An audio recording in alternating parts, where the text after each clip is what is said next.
연준 풋은 없다. 즉 계속해서 마이웨이 할 거다. 금리를 올해 멈추진 않을 거다. 왜냐하면 인플레이션 시대라는 것을 생각해 봐야 된다.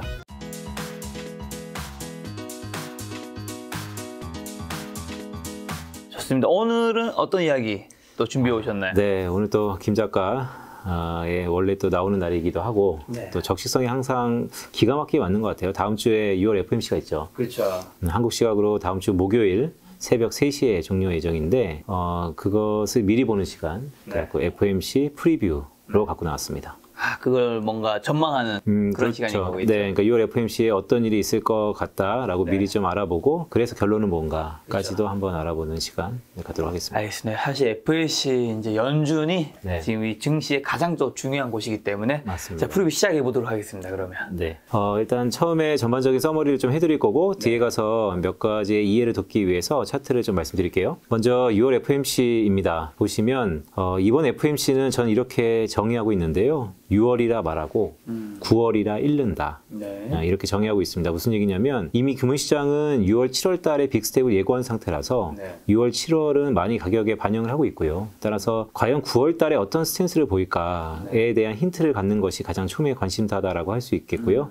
따라서 오히려 초점은 물론 기자회견에서 그러니까 파월 연준 의장의 기자회견에서 일말의 변수들이 있겠지만 그래도 전반적으로 9월에 어떻게 될 건가에 대해서 초미의 관심사가 나타날 것 같아요. 그래서 투자자분들도 물론 새벽이기 때문에 약간의 뭐 온도차가 있겠지만 해석을 하는 데 있어서 그래서 9월 달에 스탠스를 읽는데 좀 더 집중해 보자라는 말씀을 먼저 드리고 싶고요. 네. 저는 두 가지로 이제 요약을 하고 있는데 화면에 보시는 것처럼 대부분 예상과 부합할 것 같습니다. 네. 헤드라인 결과들이 뭐 금리라든지 아니면 QT라든지 또한 분기 말이기 때문에 이번에는 경제 전망이 있거든요. 또 점도표도 나타나고 이런 것들이 우리가 이미 어렴풋이 알고 있는 예상과 부합할 것 같고 어떤 예상들인지는 뒤에 말씀드리겠습니다. 그래서 제가 갖고 있는 올해 시계를 좀 짧게 봤을 때 주식시장에 결국 재테크 채널이 여러 가지 시사점이 갖고 있지만 저 같은 사람이 나와서 과연 지금의 주식시장의 주식들을 언제 살 거냐 팔 거냐 뭐 이런 것들이 초미의 관심사이기 때문에 저는 올해 시계를 좀 짧게 잡고 3, 4, 5월 달에 눌림목이 있을 때 천천히 매집을 해서 올해 10월 말쯤에는 익절하자는 말씀을 계속해서 드리고 있어요. 네. 그래서 이번에도 6월 FOMC 이후에 주식시장의 기술적 반등, 흐름 지속 전망을 유지한다라는 말씀을 결론적으로 좀 드립니다. 이번에 변수는 역시 점도표일 것 같고요. 네. 포워드 가이던스의 일정이죠. 그러니까 점도표라는 게 연준 위원들이 점으로 자기의 생각을 하나하나 나타낸 거기 때문에 그런데 지난 3월달 점도표가 분산이 워낙 확대됐어요. 즉 이렇게 발표하는 게 무슨 의미가 있냐라는 정도로 점도표 자체의 그 의미가 좀 퇴색됐었는데 이번 6월 달에는 더 확대될 것 같습니다. 그만큼 연준위원 내부에서도 오리무중이라는 상태인 것이죠. 모두에 말씀드렸던 것처럼 여기 화면을 보시는 거죠. 행간에 읽어야 할 것은 9월 통화정책 스탠스다. 자, 근데 저는 여기 하나 더 팁을 드리자면 올해 연준의 통화정책 회의가 6월 달에 있고요. 다음 주에 있고 7월에 있습니다. 그리고 9월에 있어요. 8월 달에는 잭슨홀이라 그래서 그 중앙은행들 의장들의 연례 행사예요. 그러니까 학술 대회라고 보시면 되는데 그때 여러 가지 이벤트들이 있는데 이번 잭슨홀에서는 아마 금융시장을 들었다 놨다 할 수 있는 이벤트가 좀 있을 거다라는 말씀을 미리 좀 드려요. 그래서 어쨌든 이번 연준의 회의에서는 9월 통화정책 스탠스를 우리 좀 미리 보자라는 말씀도 드립니다. 아래로 보면 제가 한 6가지 정도로 구분해 놨는데요. 먼저 이제 금리부터 한번 보시죠. 금리는 뭐 파월 의장이 계속해서 주기적으로 예고하고 있죠. 2번의 큰 빅스텝을 더 이어갈 거다. 이번에도 빅스텝 가능성이 높습니다. 그런데 뒤에도 제가 표를 하나 보여드리겠지만 재밌는 게요. 어저께 목요일이었어요. 유럽의 중앙은행 ECB의 통화정책 회의가 있었습니다. 큰 변화는 없었는데 기자회견에서 또한 성명서에서 어떻게 얘기를 했냐면 7월 달부터 베이비 스텝으로 금리를 올릴 것이다. 그리고 ECB, 즉 유럽의 중앙은행 역시도 9월 달에는 25bp를 올릴 것 같은데 과정에 따라서, 그러니까 변화에 따라서 빅스텝 가능성이 있다라고 라가드 총재가 얘기를 했고요. 또한 최근에 뭐 뱅크 오브 잉글랜드라든지 아니면 호주, 뭐 인도 대부분의 중앙은행들이 50bp씩 금리를 올리고 있어요.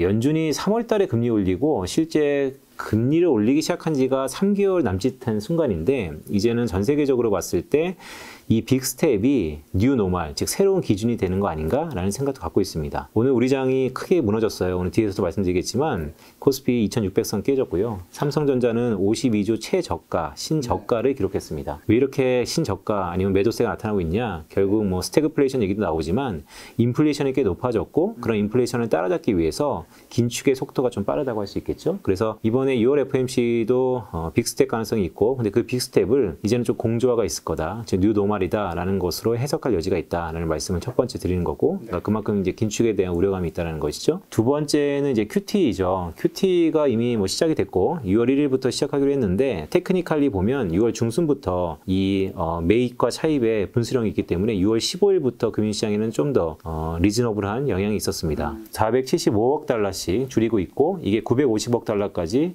계속해서 늘러가겠다. 즉 이번에도 큰 변화는 없을 것 같아요. 결국 이제 오토파일럿이라고 하는 거고요. 국채를 300억씩, MBS를 150억씩. 근데 제가 이 김작가 TV에 나와서 계속해서 말씀드리는 것 중에 하나가 스스로 고민은 QT가 이렇게 짜여진 각본인데 MBS라는 모기지 연계 채권의 만기가 워낙 길기 때문에 이게 조기에 상각될 가능성이 여전히 있다. 그래서 이번 6월 FOMC도 분명히 기자가 질문할 겁니다. 그러니까 파월 의장은 어떤 식으로 대답을 할지 물론 립 서비스는 좋게 얘기를 하겠죠. 근데 여전히 의사록을 또 까보면 2월 FOMC 의사록이 또 7월 달에 나올 텐데 그러면 또 그 안에 대해서 조기 매각설에 대해서 여전히 불신은 살아있을 것이다. 저는 조기 매각한다고 보는 사람 중에 하나고요. 그래서 이런 부분들이 실제 영향이 있을 거고 뒤에도 표를 보여드리겠지만 어떤 영향이 있냐면 지금 약간 금리를 말아 올리고 있습니다. 그러니까 전문 용어인데 10년물 국채 금리가 상승하는 것도 이런 여파다라는 말씀을 드려요. 금리 상승은 오랜만에 이제 테크니컬리 아카데믹한 얘기를 좀 드리면 주가의 밸류에이션, 그러니까 이 주식이 싸냐 비싸냐를 산정할 때 가장 기본이 되는 게 금리이거든요.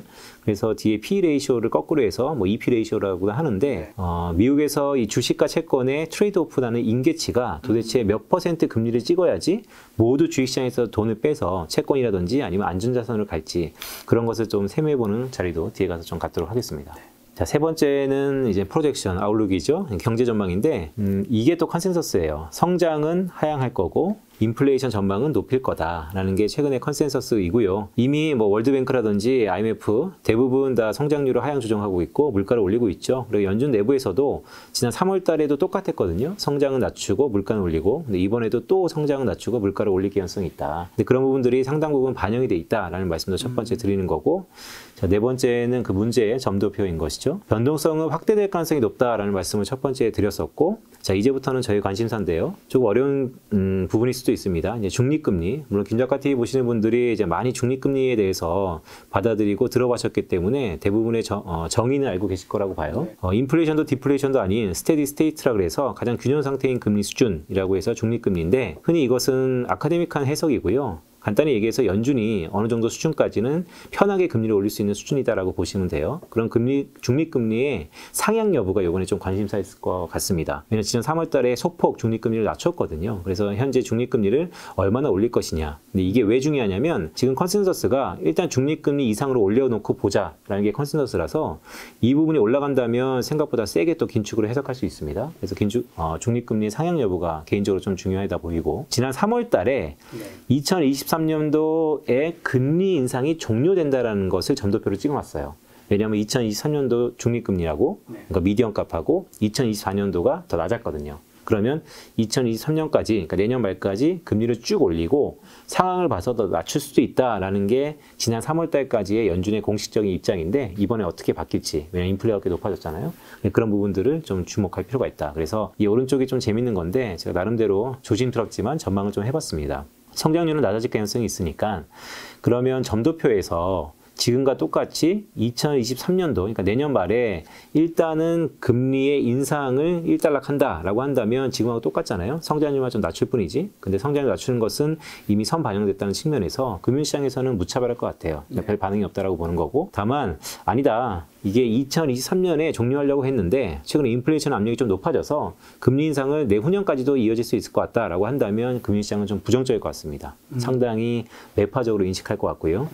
그런데 2024년에 인하 폭을 좀 더 낮춘다. 라고 하는 것은 물론 경기가 안 좋아서 금리를 낮춘다라는 것으로 해석할 수 있겠지만 단기적으로 봤을 때 금융시장은 환호할 것 같아요. 연준이 드디어 제가 계속해서 강조하는 부분이죠. 매둘기, 매파적인 성향을 보이고 있지만 내부적으로 이 좌우 앞뒤를 살피는 비주기적 성향을 다시 한번 보이는구나. 이런 부분들이 지금 9월달 얘기를 계속해서 해드리고 있는데 9월달에 템포 조절한다는 게 컨센서스의 기대가잖아요. 그런 기대를 좀 강화시킬 수도 있다. 그래서 확률적으로는 아마 무차별하다든지 아니면 부정적인 수준이 있겠지만 그래도 긍정적인 시각도 조금이라도 가능성이 있다는 말씀도 조심스럽게 드립니다. 자, 5번째를 보시면 이제 파월의 기자회견이에요. 그러니까 파월의 기자회견을 생각보다 좀 능수능란하게 하고 있습니다. 그런데 지난 이제 5월 FOMC부터 이제 대면으로 시작해왔고 또 약간의 서툰 부분도 있긴 해요. 근데 보시면 여전히 9월 정책의 스탠스를 좀 읽어보자. 기자가 좀 날카롭게 질문할 것 같습니다. 왜냐하면 성장률을 이렇게 낮추는데 과연 금리를 계속 올리는 것이 스태그플레이션의 여파가 아니라고는 하지만 과연 없는 것이냐. 이미 당신들은 아니라고 얘기를 하지만 금융시장은 다 반영을 하고 있다. 이거에 대해서 나이스하게 해석을 어떻게 할지. 왜냐하면 최근에 서머스 장관이 어떤 페이퍼를 하나 냈냐면요. 과거와 똑같이 소비자 물가를 계산해 볼 필요가 있다. 무슨 얘기냐면 소비자 물가의 산정 기준이 매년 바뀌어요. 주기마다 한 4, 5년의 털로 바뀌고 안에 구속 항목들이 바뀝니다. 현재 소비자 물가를 구성하는 물론 주거비가 가장 비중이 큰데 그런 것으로 감안해 봤을 때도 8% 이상의 물가 상승률인데 70년대와 똑같이 계산을 해보면요. 지금 거의 15% 이상으로 높다라는 결론이에요. 그렇기 때문에 스태그플레이션 들어간다라는 게 이제 서머스의 주장이고 폴 볼커 시대로 되돌아갈 수 있다라는 우려감이 있기 때문에 그런 이제 워킹 페이퍼들 아직 학술지에 발표되기 전이지만 그래도 학술적으로 인정받은 페이퍼들이 퍼블리시되고 있다라는 것이 연준 내부에 조금 중요한 이슈다라고 보고 있어요. 그래서 저도 이런 행간을 읽는데 파월의 기자회견을 좀 주목하자라는 말씀도 드리고 우리가 계속해서 기대했던 것 중에 하나가 연준 푸시라는 게 있죠. 흔히 파월 푸시라고 할 수 있고 무슨 얘기냐면 지금처럼 이렇게 주식시장이 크게 요동칠 때 연준이 풋과 같은 기능, 즉 시장을 달래는 기능을 좀 해왔다라는 것이 지난 한 1년 반 동안의 관례였습니다. 그렇기 때문에 이번에도 여지없이 연준 푸 나오는 거 아닌가? 좀 완화적으로 가는 거 아닌가? 조금 속도 조절하는 거 아닌가? 라고 보는 건데 저는 요즘에 생각이 좀 바뀌었던 게 연준 풋은 없다. 즉 계속해서 마이웨이 할 거다. 빅스텝에서 베이비 스텝으로 갈 수 있을지언정 금리를 올해 멈추진 않을 거다. 왜냐하면 인플레이션 시대라는 것을 생각해 봐야 된다. 뒤에도 말씀 한 번 더 드리겠지만 인플레이션 시대에 기업들이 오히려 투자를 더 할 수 있는 여건이 형성됐거든요. 왜냐하면 인플레이션이라는 게 가격이 계속해서 오르는 거잖아요.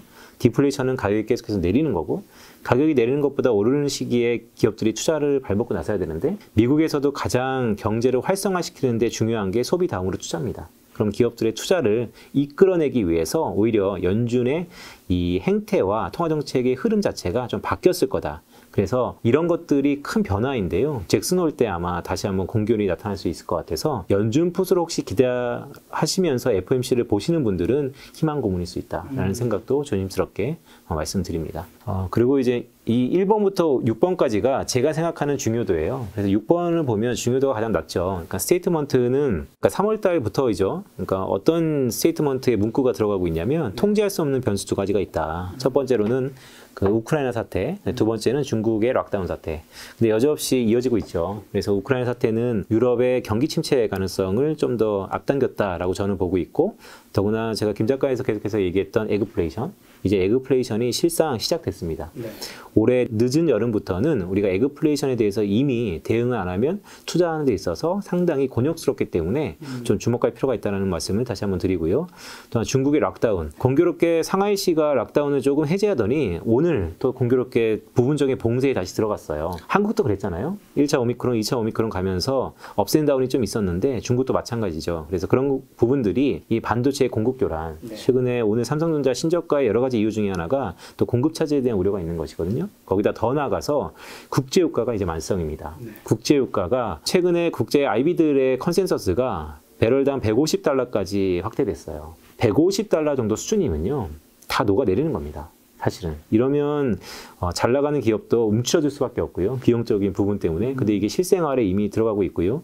이렇게 국제유가 상승 가능성이 높아진 상황에서 과연 연준이 이 행간에 우리가 기대하고 있는 6월, 7월은 어쩔 수 없다 하더라도 9월 달에 조금 완화적으로 할 거야 라는 것을 과연 이번 6월 FOMC에 얘기할까? 저는 약간 회의적이다. 그런 말씀도 드립니다. 그래서 전반적으로 이런 얘기를 뒤에 가서 이제 차트랑 몇 개 보시면서 한번 보도록 하겠습니다. 네, 화면 보시는 것처럼 빅스텝은 이제 뉴 노멀이 됐다라고 말씀드리고 있어요. 그러니까 화면에 이런 거죠. 약간 주황색은요, 최근에 금리를 인상했던 국가들이고요. 네.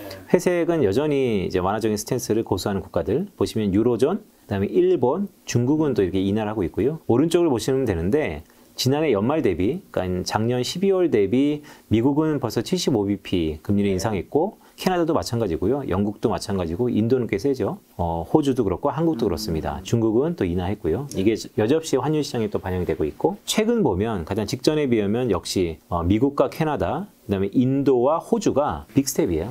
대부분의 국가들이 이제 빅스텝 가능성이 있다. 이제는 뉴노멀. 우리가 빅스텝은 이제 기본으로 바라봐야 되는 시기가 왔다라는 말씀 드리는 거고. 그래서 최근에 이제 한국은행도 아니면 영국도 아니면 미국도 더 빅스텝을 속도로 낼 개연성이 높다라는 게 최근 중앙은행을 바라보면서 우리가 주목해야 되는 거. 이런 의미에서 이번에 6월달 연준도 빅스텝 가능성을 6월, 7월 예고하고 있다라는 말씀 드리는 것이죠. 다시 한번 말씀드리면 이런 것의 통화정책의 방향성에 의해서 외환시장의 환율들이 바뀌고 있어요. 그래서 저는 달러 강세 압력이 더 이상 강세가 되지 않을 거다라는 뷰도 있지만 그러니까 강세가 좀 꺾인 듯한 모습은 있어요. 하지만 강세가 꺾였다 그러면 반대로 약세인가? 저는 그렇지 않다. 강세의 압력은 강세의 흐름은 그 온도차의 조절은 좀 있겠지만 연말까지 가져갈 개연성이 있다라는 말씀. 연말까지 그럼 환율이 뭐 1,200원 밑으로 떨어질 거라고 보지 않으시는 것 같네요. 네, 달러 환율은 저는 1290 장중 6원 아니면 조가 기준 1원까지 찍다가 그러니까 1,300원 다 간 거죠. 정부의 강력한 개입으로 1,240원에서 30원대까지 잠깐 터치하다가 다시 이제 70원으로 올라왔어요. 많이 올라왔죠. 네, 저는 올해 달러 환율이 1,200원 밑으로 내려갈 가능성은 없다라고 봅니다. 올해 좀 힘들다. 네, 이유는 지난번 영상을 보시면 아마 조금 자세히 말씀드릴 텐데 일단 통화를 결정하는 펀더멘털 한국 경제가 좋냐 최근에 선행지수, 동행지수 동시에 꺾였고요. 수출도 증가하지만 무역 적자가 드러나고 있고 그래서 전반적으로 센티멘트가 안 좋다. 그 국가의 통화는 그 국가의 펀더멘털을 반영한다는 측면에서 원하는 약세 압력이 좀 높아졌다는 게 첫 번째 이유고 두 번째는 이제 수급이죠. 한국으로 들어오는 국내로 들어오는 달러가 많냐 그럼 달러의 통로라는 게 무역해서 벌어들이는 거 아니면 투자해서 벌어들이는 거 뭐 저축해서 하는 이자 이런 것들인데 보시면 무역 수지는 계속해서 적자이고요. 또 여행 수지는 이제는 8, 9월 달에 다들 뭐 티켓팅 엄청 하신다 그러더라고요. 이제는 해외로 나가니까 여행 수지 적자폭이 더 확대될 겁니다. 자, 그런 것을 교묘히 믹스해 보면 달러도 들어오는 것보다 나가는 게 훨씬 더 많을 거고 그다음에 국내 체력도 한국은행이 최근에 전망치를 낮추고 있거든요. 전 세계적으로 낮추는 분위기지만 그런 의미에서 보면 달러 환율이 1,200원 밑으로 내려갈 가능성 확률적으로 그렇게 높지 않다라는 말씀도 조심스럽게 드립니다. 자, 큐티예요. 이거 여기 오려고 제가 페이퍼를 하나 찾았는데 그러니까 FRB에서 연준이죠. 오른쪽 차트입니다. 연준 내에서 이런 보고서가 하나 나왔어요.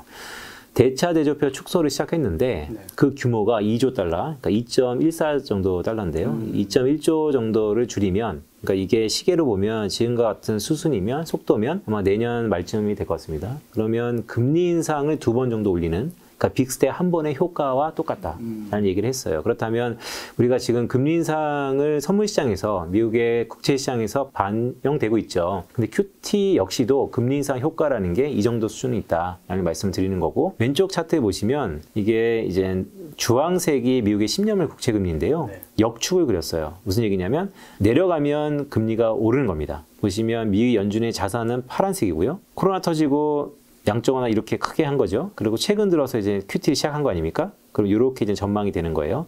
475억에서 950억 달러 늘어나면 그렇다면 이 컨센서스, 그러니까 코릴레이션 한번 보세요. 미 연준의 이 규모의 흐름과 미국의 10년물 국채의 역축하고 추이가 비슷합니다.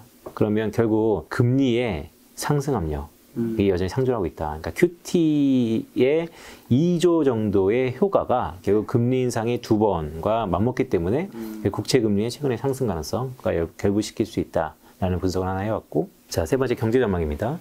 제목에 보시는 것처럼 이제 성장은 하향 조정 가능성이 있다라는 말씀을 드려요. 자, 지표를 한번 볼까요? 왼쪽 차트에 보시는 것처럼 미국의 그 서베이 지표 중에서 제조업과 서비스업을 두루 망라하고 우리가 파악할 수 있는 가장 중요한 경제 지표들이 있어요. 그 중에 가장 중요한 것 중에 탑 오브 탑이라고 할 수 있는 게 ISM이라는 기관에서 발표되는 제조업 지수와 서비스업, 비제조업은 서비스업이거든요. 서비스업 지수입니다. 이게 의미하는 건 뭐냐면요. 미국의 제조업 현황에 대해서, 업황에 대해서 나타나는 서베이 지표고, 그다음에 비제조업 지수 역시도 그러니까 서비스업 전반적인 업황의 지수예요. 근데 이거 보시면 작년 연말을 기준으로 한번 꺾였죠. 크게. 그러니까 전반적으로 이 파란색, 그러니까 이 회색의 막대는 뭐냐면 미국의 경제 성장률입니다. 네. 지난 1분기에 마이너스 찍었었죠.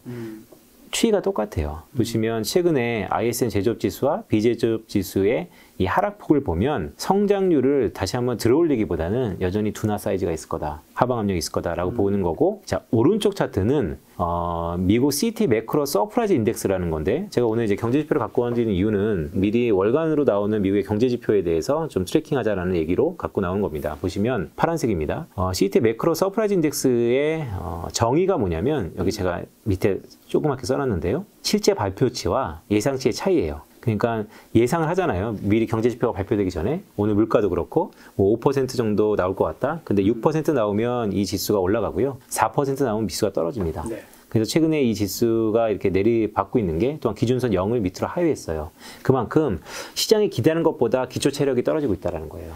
더 나아가서 미국 GDP 나오라 그래서 이거 미국의 아틀란타 연준, 지역 연준이죠. 거기서 GDP를 매일 트래킹합니다. 이런 경제 지표의 등락을 가지고 와서 모델링한 것이죠. 근데 아틀란타 연준에서 바라보는 2분기 GDP의 현재 수준이 1%대예요. 그렇다면 무슨 얘기냐면 미국 경제 2분기에도 별로 안 좋을 것 같다는 게 그들의 전망이자 또 컨센서스로 자리 잡고 있다는 것이죠. 그렇다면 이번에 연준의 전망치 역시도 지난번에 낮췄지만 더 낮출 가능성이 있다. 그래서 이미 그런 것들을 많이 반영하고 실제 가능성이 높다라는 말씀을 드리는 거고, 이거는 이제 물가인 것이죠. 왼쪽 차트는 이제 옐런이죠. 이제는 재무장관입니다. 과거에 연준 의장이었는데 공교롭게 이번 주에 미국은 의회가 2개예요. 상하원과 하원. 상하원에 가서 연설을 했었어요. 그러니까 청문회 비슷한 걸 했는데요. 거기서 여러 가지 얘기를 했는데 이게 포인트였습니다. 첫 번째 포인트는 미국의 인플레이션이 너무 높다. 그러니까 수준이 높다는 것이죠. 그리고 두 번째 포인트는 제가 써놨는데요.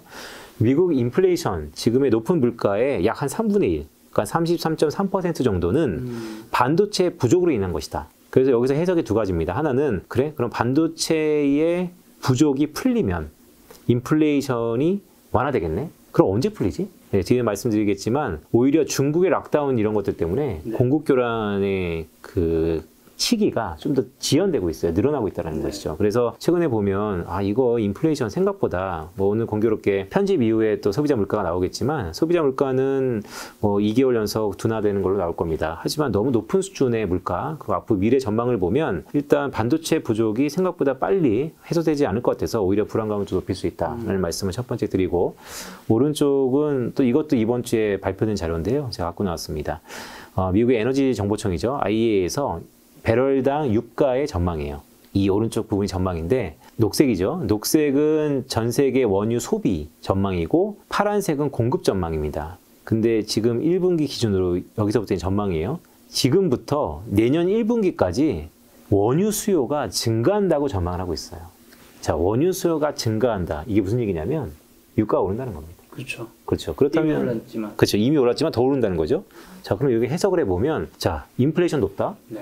해결하려면 약 한 30% 정도를 감안하는 반도체 수급이 풀려야 된다. 네. 그런데 반도체 수급이 생각보다 안 풀릴 것 같다. 네. 그리고 두 번째, 물가가 물론 CPI에서는 다이렉트리 한 9%밖에 영향을 발휘하지 않지만 간접적으로 국제유가가 전반적으로 다 물가에 근저에 자리 잡고 있으니까 유가가 지금도 높지만 앞으로 계속해서 높을 것 같은데 언제까지? 적어도 1년은 더 높아질 것 같은데 앞으로 미래에 나오는 가능성이 더 물가가 오르든지 아니면 이 높은 수준이 꽤 오랫동안 유지될 것 같다라고 작용하는 게 생각보다 주식시장이 좀 불안할 수 있다. 그래서 이번에 물가의 전망치가 어디까지 올라갈지가 저는 처음에 관심사다. 이런 말씀드리는 거고, 자, 이거는 모두에 말씀드렸던 것처럼 이번 6월 FOMC의 가장 큰 변수 중에 하나, 점도표입니다. 점도표 보시면 자, 2가지를 저희가 주목해야 돼요. 제가 여기 표시해 놨는데요. 첫 번째는 그 말씀 드렸죠. 점도표상으로 보면요. 연준은 내년 말까지만 금리를 올리고요. 1년 쉴 것 같아요. 왜냐하면 지난 3월 달에 점도표는 분기 말마다 발표되기 때문에 점도표의 그 갱신 주기가 3개월입니다. 그래서 조금 늦은 감은 있지만 지금 시장은 많이 반영을 하고 있죠. 보시면 이 점도표, 그러니까 올해 이 정도에서 2023년도, 내년도 이렇게 올렸다가 2024년도, 내후년은 낮추니까 사람들이 그래? 그럼 내년까지만 금리 올리고 이제부터는 내려가겠구나. 그러면 미리 금융시장을 선 반영하니까 어디까지 올리는지 반영하는 보자 라고 하는 게 첫 번째 포인트였고, 두 번째는 이 2번 제가 보는 이 중립금리라는 거, 롱글러 런이라고 하는데 이게 통상적으로 5년 뒤에 전망치라고 우리가 받아버리고 있어요. 보시면 훨씬 낮죠. 그래서 이 부분이 얼마나 다시 올라갈 수 있을까, 그게 초미의 관심사입니다. 이게 오른다는 것은 10년물이 그만큼 더 반영을 하기 때문에 10년물 금리를 끌어올릴 수 있는 개연성이 높다는 측면에서 우리가 두 부분을 주목해야 된다. 저는 이 두 부분에 좀 변화가 있을 거라고 봅니다. 자, 보시면 그래서 가장 중요한 게 이제 터미널 레이트라고 해서 시중 기준금리의 최종 금리 수준이에요. 자, 왼쪽 차트는 눈에 많이 익으셨을 거예요. 미국 연준의 기준금리입니다. 90년부터 지금까지 장기 시계를 갖고 왔어요. 근데 이 오른쪽이 좀 재밌는 게, 오른쪽에 제가 또 그 연준의 이제 세부 블로그 중에서 추정한 걸 제가 갖고 왔는데요. 이게 재밌어요. 보시면 미국의 최종 금리, 그러니까 최종 금리라는 건 뭐냐면 각 시기마다 이 기준금리의 상단 어디까지 올릴 수 있을지. 네. 이거 보시면 자연이자율하고 기대 인플레이션하고 구분해 놨어요. 자연이자율이 어떻게 우리가 받아들이면 좋으냐면, 제가 주석에 써놨는데요. 경기 변동을 제거한 투자 수익, 그러니까 기업으로 하여금 경기 사이클 차치하고 지금 투자하면 이 정도는 프리로 받을 수 있는 기대 수익이야 라는 정도인데, 90년대 중반에는요 자연이자율이 한 2.5%, 그 다음에 기대 인플레이션이 3.5%, 그래서 6%가 최종 금리 맥스였습니다. 네. 실제로 볼까요? 이 왼쪽 차트에 보시면 90년대 중반에 6%가 맥스였어요. 2000년도 오면서 버블 때문에 한번 넘었죠. 자, 팬데믹 이전의 뉴노멀 때는 자연이자율 0.5%, 기대 인플레이션 2%, 그래서 2.5%였습니다. 쭉 보시면 팬데믹 바로 직전까지 이 완만한 성장일 때 2.5가 맥스였어요. 자, 앞으로가 문제죠. 팬데믹 이후에 지금처럼 높은 인플레이션이 작용한다라고 하면 4.5%가 지금 추정입니다. 이 정도 올라간다는 것은 주식시장에는 가장 안 좋은 시나리오고, 두 번째, 그런데 기대 인플레이션은 똑같은데 이 자연이자율이 높아져서 올라가는 거, 이게 5.5%예요. 네, 미스프린트인데요. 5.5%까지도 올라갈 수 있다는 게 추정이에요. 자, 상당히 심각할 수 있습니다. 왜냐하면 생각보다 기준금리가 4.5% 아니면 5.5%까지 오른다는 것은 10년을 교체금리는 훨씬 더 반영을 하기 때문에, 그래서 이 브레이크다운한 추정의 금리가 꽤 중요한 순간이다라는 말씀을 드리는 거고요. 네, 이거 보시면 제가 왜 계속해서 이제 금리 얘기를 했냐면, 밸류에이션 때문에 그래요. 제가 모두에도 말씀드렸지만 PE가 있죠. PE라는 게 이제 per PER이라고 얘기하는데, 가격을 어닝으로 나눈 겁니다. 네. 흔히 주식시장에서 가장 간단한 밸류에이션 기법이죠. 그런데 이 PE를 거꾸로 하면요, 그러니까 어닝을 가격으로 나누면 이게 채권 투자했을 때 받아버리는 쿠폰, 일드랑 똑같은 개념이 돼요. 자, 그런 의미에서 보면 1980년대 이후에, 80년대 이후가 왜 중요하냐면 1980년대부터 세계화가 이루어졌기 때문에, 기업들이 글로벌화됐기 때문에 매우 중요한 기준점인데요. 1980년대 이후에 이 P 레이쇼, 미국 기준입니다. P가 평균적으로 23배예요. 그렇다면 이 EP 레이쇼로 따지면 23분의 1입니다. 그러면 4.35%가 나와요. 무슨 얘기냐면, 간단히 얘기해서 미국의 주식에 투자한다. 기대 수익률이 4.35%, 그러니까 러프하게 4.5%.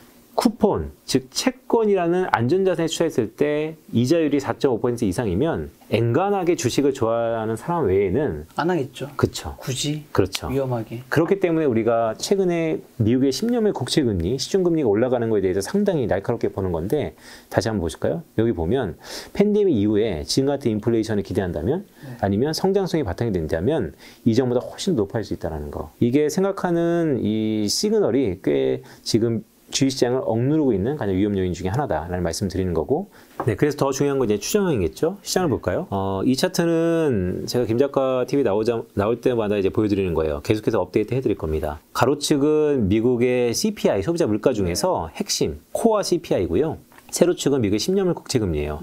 그러니까 물가가 오르면 그만큼 국채금리가 오른다는 거예요. 과거 이런 추세선을 보면 현재와 같은 물가 수준이라면 사실 기준금리가 거의 10%, 국채금리가 10% 정도에 가도 무방해요. 과거 평균에 비해서. 물론 장기 국채금리를 형성하는 데는 뭐 기대 수익률도 있고 펀더멘털도 있고 여러 가지 텀프리엄도 있기 때문에 약간의 시기마다 좀 산매법이 다르지만, 어쨌든 보시면 이게 최근에 작년부터 이렇게 물가가 올랐던 건데, 지난 4월달, 3월달을 기준으로 다시 이제 백워드 회귀하고 있잖아요. 그래서 이번에 발표되면 아마 코어 CPI가 5% 중후반 찍힐 건데, 그래도 여전히 물가 수준은 높다라는 거죠. 이게 과거 같으면 한 8% 정도 수준이 있어야 되는데 지금 이게 8%로 올라갈지 아니면 물가가 더 떨어질지, 네. 금융시장은 물가가 빨리 떨어져서 한 3, 4%에 수렴할 거다라고 보고 있는 건데 모르는 거죠. 다시 한번 물가가 여기서 일로 나간다.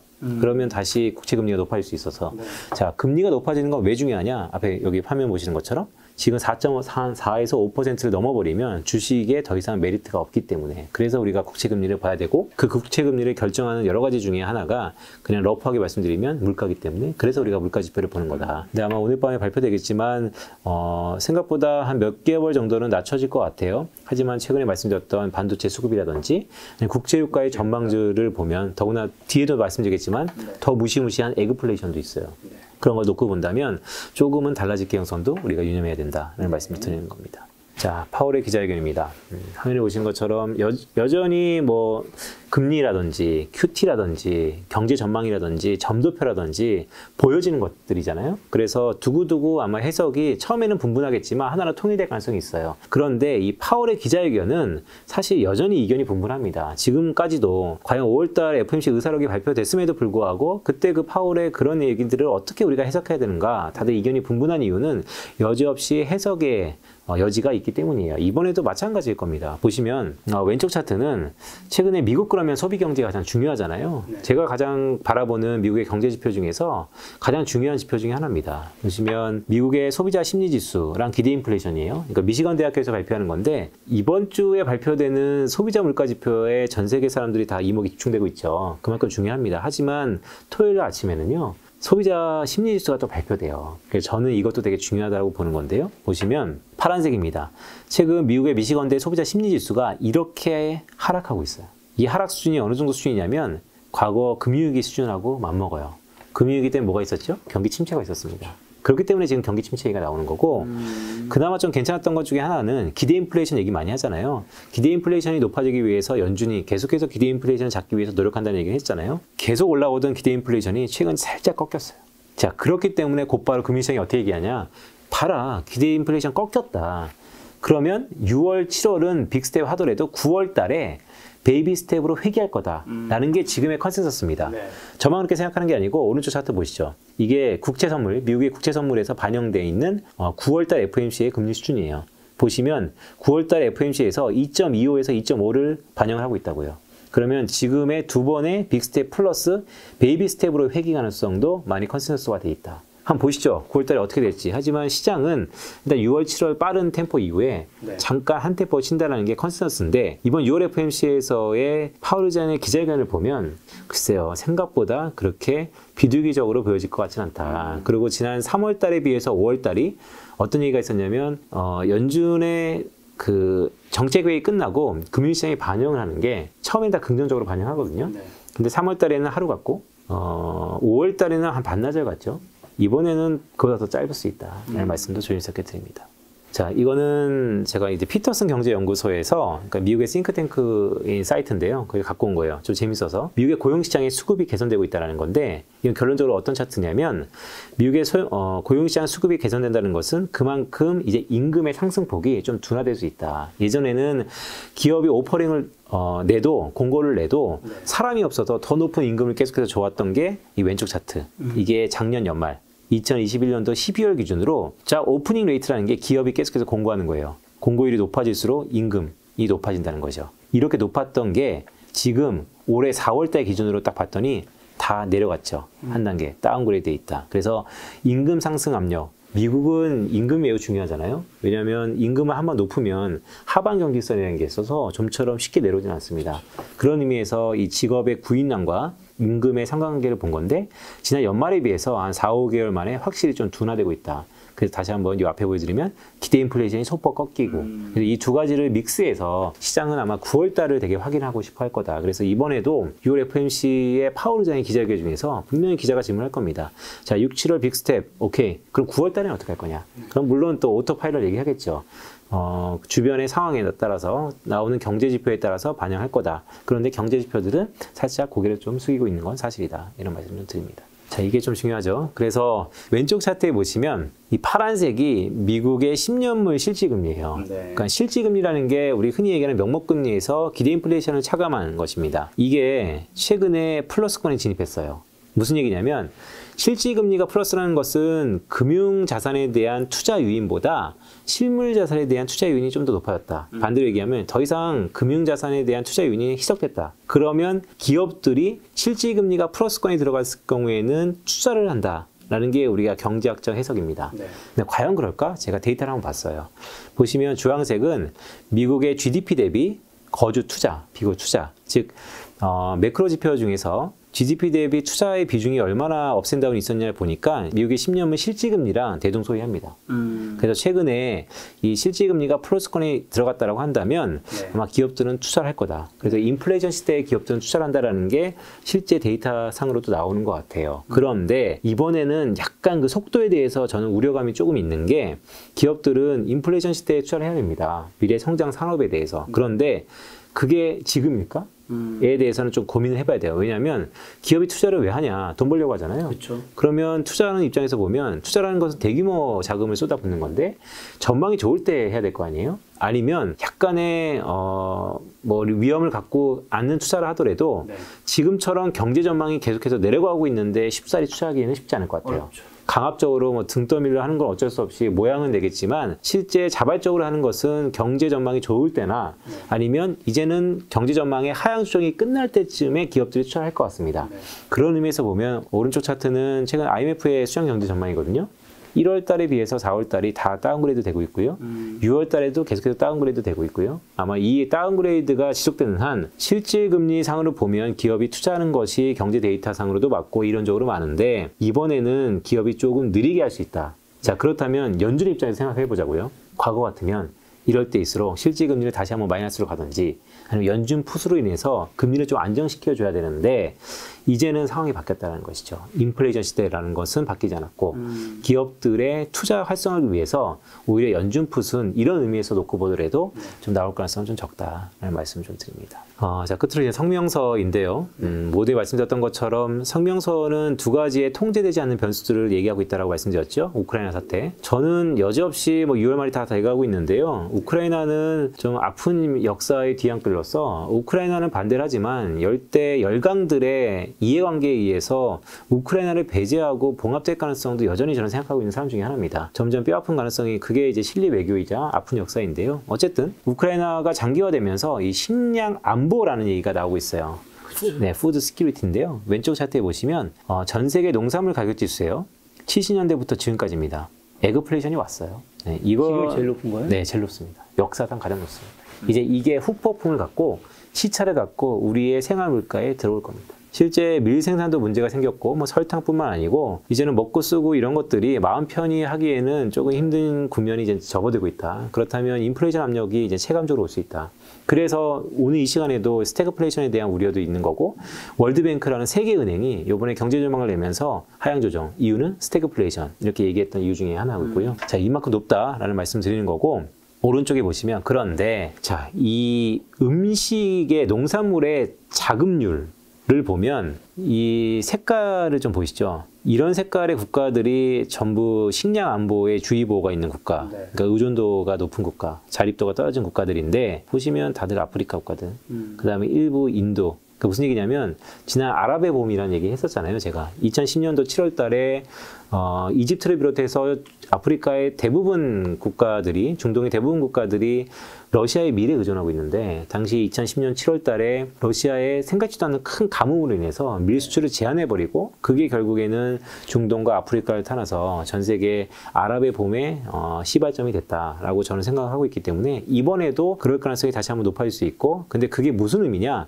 결국 중동은 에너지와 결부돼 있고 이집트 이런 쪽으로는 또 경기 둔화의 나비 효과를 불러일으킬 수 있어서 역시 에너지다. 그래서 이 IEA의 수요도 견고하다고 전망한 상태에서 공급 쪽에 차질이 있다면 WTI 기준으로 배럴당 어디까지 올라갈지에 대해서는 불안감이 있다. 그래서 연준도 이런 부분에 대해서 상당히 경각심을 보이고 있다라는 말씀도 드리고 에그플레이션 정말로 중요한 하나의 단서다라는 말씀 드립니다. 자, 끝으로 이제 중국의 락다운인데요. 공교롭게 상해시에서 다시 한번 또 락다운을 가동시키고 있어서 중국의 경기 둔화도 좀 문제예요. 사실 2분기에 경기가 어느 정도까지 떨어질지. 일단 오른쪽 차트 보시죠. 이게 뉴욕 페드에 있더라고요. 뉴욕 연준에서 글로벌 공급망 차지 지수라고 제가 2000년부터 쭉 보니까 뭐 업앤다운이 있는데 수준 자체가 좀 미미하잖아요. 코로나 터지고 나서 이렇게 올라왔어요. 네. 그래서 이 정도로 전반적으로 우리가 느끼는 것처럼 공급망 차지 지수. 제가 사수가 있는데 여담입니다. 제가 증권사에서 오랫동안 호흡을 맞췄던 사수가 우리나라 국제한 4대 은행에 이제 계세요. 근데 이번에 승진을 하셔가지고 본부장 대우가 되셨다고 합니다.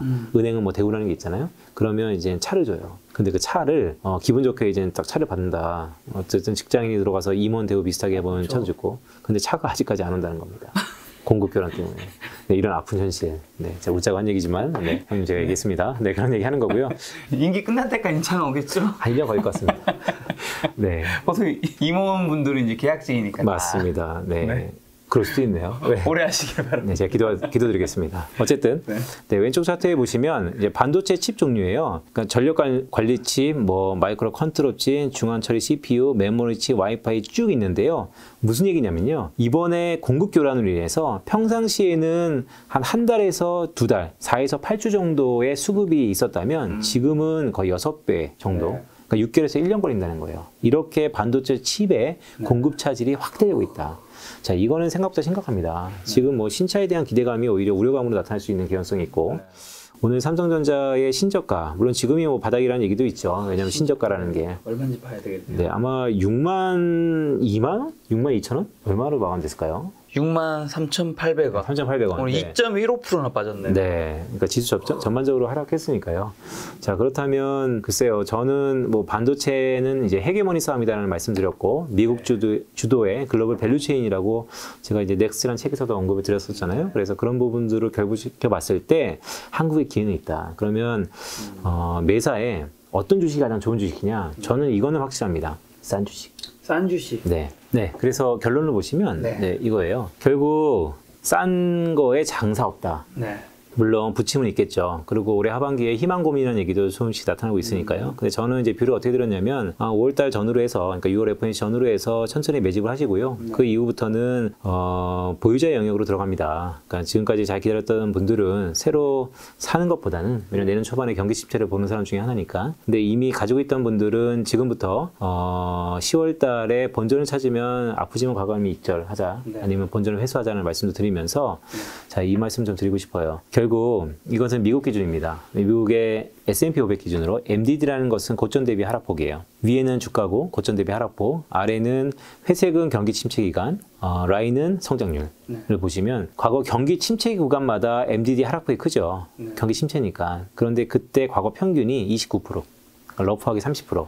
그러니까 경기 침체가 오면 그냥 고점 대비 30% 빠지는 겁니다. 네. 그래서 평균적으로 뭐 더 빠질 수 있죠. 보면 서프라임 때 거의 60% 가까이 빠졌고, 뭐 오일 쇼크 때도 상당히 빠졌기 때문에 그보다 훨씬 더 빠질 수 있지만, 다시 복구한다는 측면에서 보면 MDD 30% 빠졌으면 사실은 롱텀한 투자는 살만해요. 조금씩 담아갈만 합니다. 그런 의미에서 보면 지금 어저께 조금 변동이 있어서 한 17% 정도 빠졌어요. 네. 자, 경기 침체일 때 29%인데, 경기 침체는 뭐 저는 내년 초반에 온다는 거고, 네.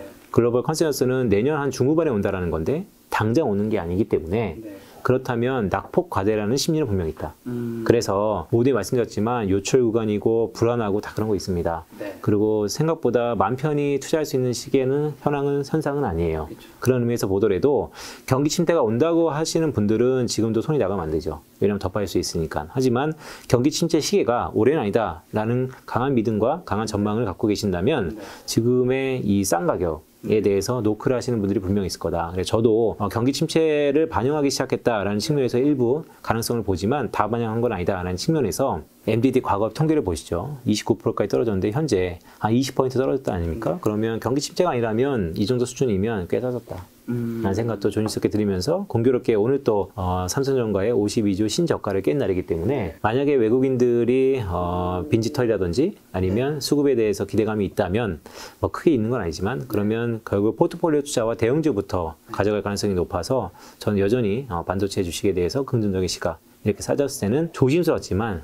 당장에 뭐 새로 투자하는 얘기는 아닙니다. 어쨌든 보조를 맞추는 입장에서 보면 싸진 건 사실이다 라는 말씀도 드립니다.